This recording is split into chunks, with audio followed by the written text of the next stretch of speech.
Nature ने हम इंसानों को कुछ अच्छाइयों और कुछ बुराइयों के साथ बनाया है, और ये भी सच है कि हर इंसान के अंदर बराबर क्वांटिटी में अच्छाइयां और बुराइयां मौजूद होती हैं। यहां तक कि जब भगवान को अवतार लेने पड़े थे तब उनके अंदर भी ये दोनों गुण मौजूद थे। तो फिर जब नेचर ने सबको एक जैसा बनाया है, तब कोई अच्छा और कोई बुरा कैसे हो सकता है? ये डिफरेंस कब और कैसे पैदा होता है? ये डिफरेंस तब पैदा होता है जब इन दो गुणों में से एक हम पर हावी हो जाता है। अगर हमारे मन पर अच्छाई हावी हुई तो हम अच्छे इंसान बन जाएंगे, और अगर बुराई हावी हुई तो हम बुरे इंसान बन जाएंगे। एक स्ट्रांग मन वही है जो किसी भी कंडीशन में किसी फीलिंग के कंट्रोल में ना आए, बल्कि फीलिंग्स को कंट्रोल कर सके, और इस स्ट्रेंथ तक पहुंचने के लिए मन को कंट्रोल में करना पड़ता है। श्रीमद् भगवद गीता हमें यह करना सिखाती है। ध्यान और योग से मन पर जीतना सिखाती है। बृजभूषण जी और पंडित जी ने सालों से गीता ज्ञान को पढ़ने और अपने ऊपर अप्लाई करने के बाद एक बात सीखी है, और वो ये है कि जिस भी काम को, खासकर अपने आप से, अपने मन से जुड़े काम को हम इम्पॉसिबल समझते हैं, वो पॉसिबल है। अगर हम नॉलेज और विल पावर के साथ आगे बढ़ें तो कुछ भी पॉसिबल है। पंडित जी के पास ऐसे बहुत सारे एक्सपीरियंसेस हैं जब उन्होंने महसूस किया कि उनके ऊपर उनका बुरा पक्ष हावी हो रहा है। वे उसके इफेक्ट में आने भी वाले थे, लेकिन गीता ज्ञान ने उन्हें बचा लिया और वे इस सिचुएशन से बिना कुछ गलत किए बाहर निकल आए। ये उन दिनों की बात है जब पंडित जी गीता ज्ञान को समझने की शुरुआत कर रहे थे। अब तो सालों की प्रैक्टिस से उन्होंने अपने मन को इतना कंट्रोल कर लिया है कि किसी के प्रति पहले तो बुरा ख्याल आता नहीं, और अगर आ भी जाए तो बहुत कम टाइम के लिए टिक पाता है। लेकिन इस पॉइंट तक पहुंचने में उन्हें बहुत सारी प्रैक्टिस और पेशेंस की जरूरत पड़ी है। यह कोई एक दिन में होने वाला काम नहीं है, क्योंकि आप सारी दुनिया को जीत कर उसे अपना गुलाम बना सकते हैं। अपने ही मन को जीतना सबसे मुश्किल काम है। इसी एक काम के लिए पुराने जमाने में ऋषि मुनि हजारों साल तक तपस्या करते थे, और तब कहीं जाकर अपने मन को अपने कंट्रोल में ला पाते थे।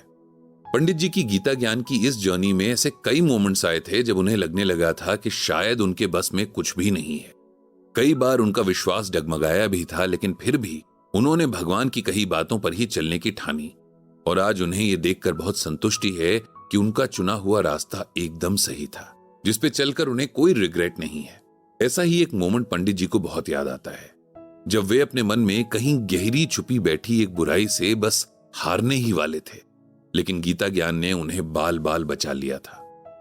बात तब की है जब पंडित जी मिडिल एज में थे। उनकी उम्र तकरीबन 45-48 के बीच रही होगी। बच्चे बड़े हो रहे थे, उनके अपने बेशुमार खर्च थे, फैमिली की रिस्पॉन्सिबिलिटी भी थी, और एक छोटी सी गवर्नमेंट जॉब की सैलरी में कई बार महीना पूरा करना भी मुश्किल हो जाता था। सरला जी बहुत सोच समझकर खर्च करने वाली लेडी थी, लेकिन जब पैसे ही लिमिटेड हों तो कितना भी संभाल कर खर्च करो, कमी तो होनी ही है। किसी तरह टाइम कट रहा था कि फिर एक दिन ऐसा इंसिडेंट हुआ जो शायद पंडित जी के लिए एक तरह की टेस्टिंग थी। एक दिन हमेशा की तरह पंडित जी अपने टाइम से ऑफिस पहुंचे और अपनी सीट पर बैठकर उस दिन के कामों की लिस्ट बना रहे थे। कुछ और लोग भी ऑफिस आ चुके थे। अब ऑफिस में एक बहुत इंपॉर्टेंट मीटिंग थी जिसकी तैयारी सब लोग कर रहे थे कि अचानक सबने मैनेजर साहब के रूम से बहुत जोर से चिल्लाने की आवाज सुनी। सब अपना काम छोड़कर उधर भागे तो देखा कि मैनेजर साहब फ्लोर पर लेटे हैं और उन्होंने एक हाथ से अपना सीना दबा रखा है। उनका माथा पसीने से लथपथ था और वे बेहोश थे। शायद उन्हें हार्ट अटैक आया था। सबने मिलकर उन्हें उठाया और वर्मा जी की गाड़ी में लिटा दिया। फिर वर्मा जी एक और कलीग के साथ मिलकर उन्हें हॉस्पिटल ले गए। बाकी लोग भी अपनी या दूसरों की गाड़ियों में उनके पीछे पीछे हॉस्पिटल चले गए। सब पंडित जी को पीछे से मैनेजर साहब का रूम बंद करने और ऑफिस संभालने की रिस्पॉन्सिबिलिटी दे गए। जब पंडित जी मैनेजर साहब के रूम में गए तो उन्हें वहां जाकर अजीब सा एहसास हुआ। एक इंसान जो थोड़ी देर पहले मीटिंग की तैयारी कर रहा था वो अब हॉस्पिटल में है। लाइफ हमेशा इतनी ही अनप्रेडिक्टेबल होती है, पंडित जी ने सोचा। पंडित जी मैनेजर साहब का रूम बंद करने ही वाले थे कि उन्होंने सोचा कि उनका बैग बाहर रख दें ताकि किसी फैमिली मेंबर को सौंपने में आसानी हो।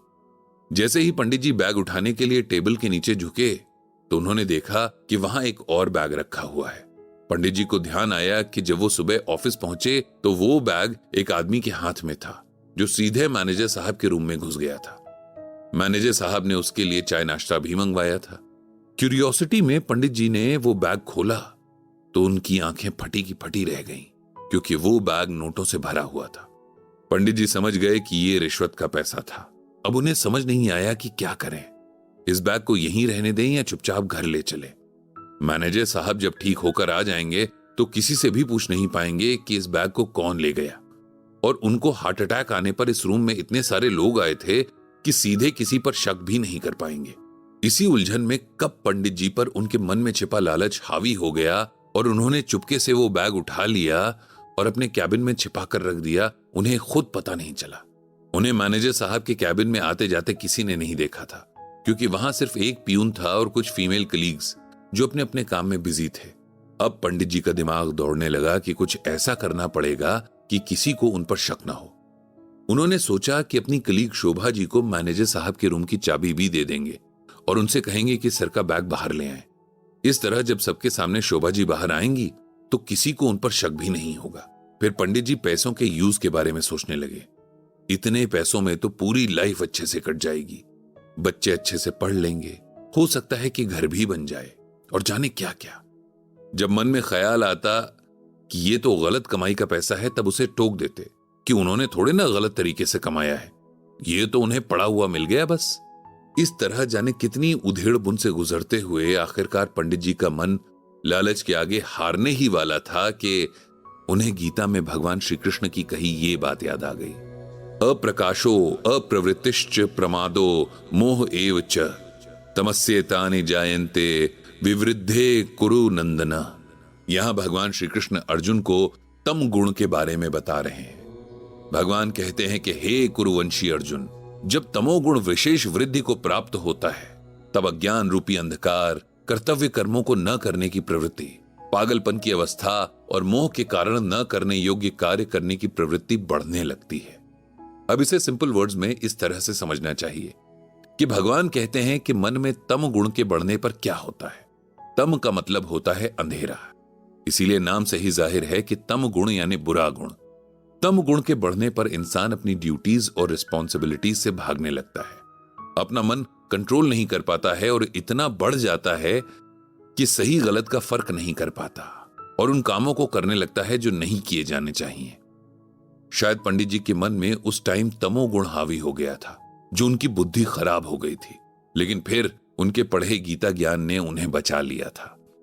पंडित जी को अब अपना पढ़ा सारा गीता ज्ञान याद आ गया और खुद पर शर्म भी आई कि वे क्या करने जा रहे थे, कितने बड़े पाप के भागी बनने जा रहे थे।